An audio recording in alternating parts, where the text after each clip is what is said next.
കുഞ്ഞിന്റെ ഹാർട്ടിന്റെ വാൽവിൽ ഒരു ഹോളുണ്ട്.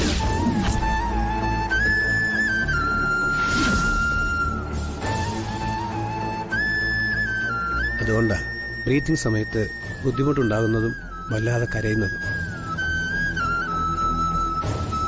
ഒരു സർജറി കൂടി മാറ്റാവുന്നതേ ഉള്ളൂ. പക്ഷേ ഈ പ്രായത്തിൽ ആ സർജറി ചെയ്യാനാവില്ല.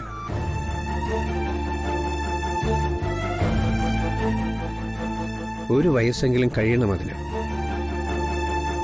അതുവരെ മരുന്ന് കൊടുക്കണം.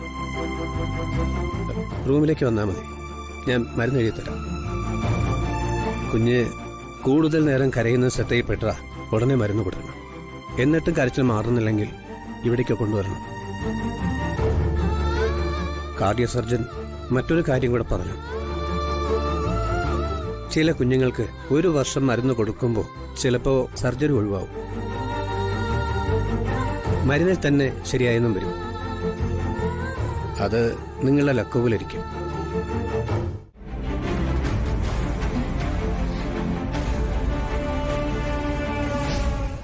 നീ നോക്കണ്ട. നീ അന്വേഷിക്കുന്നവരാരും ഇവിടെ ഇല്ലിപ്പോ. സംഭവമൊക്കെ അവര് പ്ലാൻ ചെയ്ത പോലെ തന്നെ നടന്നു. നീ മയങ്ങിക്കിടന്നോണ്ട് അറിഞ്ഞില്ലെന്നേ ഉള്ളൂ. നീ മയങ്ങി വീഴുകയും ചെയ്തു. സന്ദീപ് അർച്ചനെ നിന്റെ കുഞ്ഞിനെ കൊണ്ട് പോവുകയും ചെയ്തു. ഇനിയിപ്പൊ പറഞ്ഞിട്ട് കാര്യമില്ല. അവര് പോയിട്ട് വരട്ടെ. എനിക്ക് നേരത്തെ എന്താ പെട്ടെന്ന് പറ്റിയേ? ഞാനിങ്ങനെ ബോധം കെട്ടേ? ആ, ബോധം കെട്ടതല്ല, മനഃപൂർവ്വം നിന്നെ ബോധം കെടുത്തിയതാ. നിന്റെ ചേച്ചി നിന്നെ ബോധം കെടുത്തിയിട്ട് അവൾ അവളുടെ കാര്യം നടത്തി. നീ മയങ്ങി വീണ സമയത്ത് അവൾ അതിവിദഗ്ധമായിട്ട് നിന്നെ പറ്റിച്ചു. നിന്റെ ശല്യമില്ലാതെ അവക്ക് കുഞ്ഞിനെ കുറച്ചു നേരം ഒറ്റയ്ക്ക് കിട്ടണമായിരുന്നു. അതവൾ ബുദ്ധിപരമായി കൈകാര്യം ചെയ്യുകയും ചെയ്തു. നിനക്ക് എങ്ങനെയാ ബോധം പോയെന്നറിയോ? ഞാൻ കൊണ്ടുവന്ന് പാല് കുടിച്ചിട്ട്.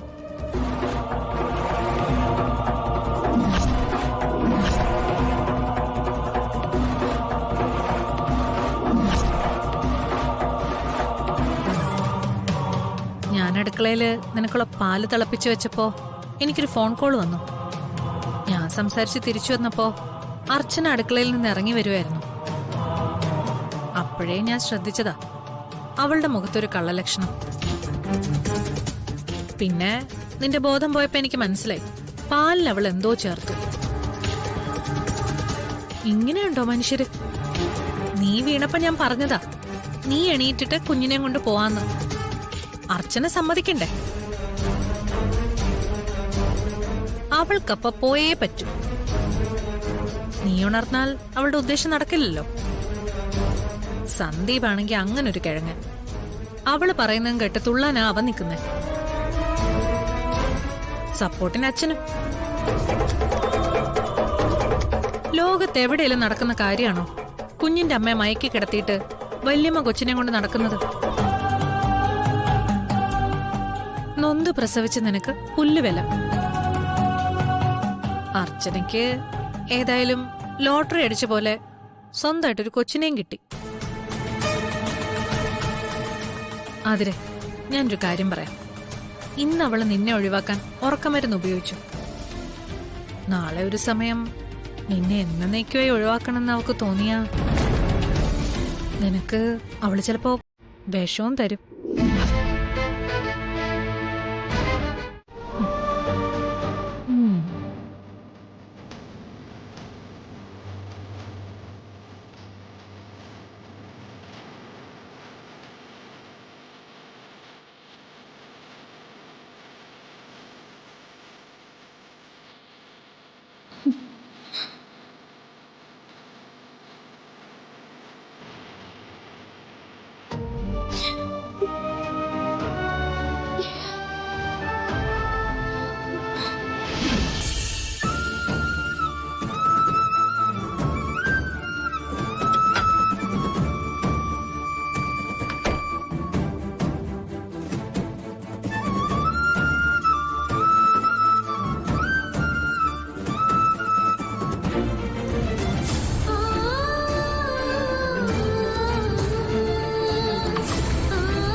മാഷ് ഉറങ്ങുന്നില്ലേ?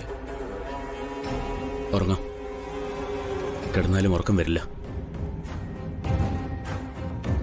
ഇവിടുന്ന് ഇറങ്ങിയതിനു ശേഷം മനസ്സമാധാനത്തോടെ ഉറങ്ങണം.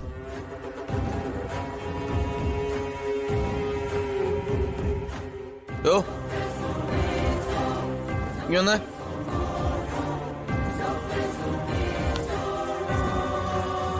തന്നോടൊന്ന് അങ്ങോട്ട് വിളിക്കാൻ പറഞ്ഞു അവന്തിക മാഡം. പറയാനുള്ള കാര്യങ്ങൾ വേഗം പറഞ്ഞിട്ട് ഫോൺ വെച്ചേക്കണം. കൂടുതൽ കഥയൊക്കെ പറയാൻ നിന്നാലേ ആരെങ്കിലും പറഞ്ഞ എന്നെ പണി പോകുന്ന കേസാ. ഇതാ പിടിക്ക്.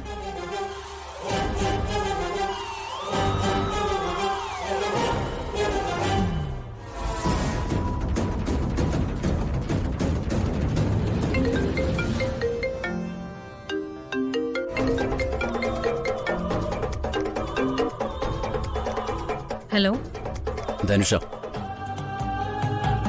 ഒരു കാര്യം പറയാനാ നിന്നോട് വിളിക്കാൻ പറഞ്ഞേ. നിന്റെ ജാമ്യത്തിന്റെ കാര്യമൊക്കെ ഏകദേശം റെഡിയായെന്ന് വക്കീല് വിളിച്ചു പറഞ്ഞു. അത് അറിയിക്കാനാ വിളിക്കാൻ പറഞ്ഞേ.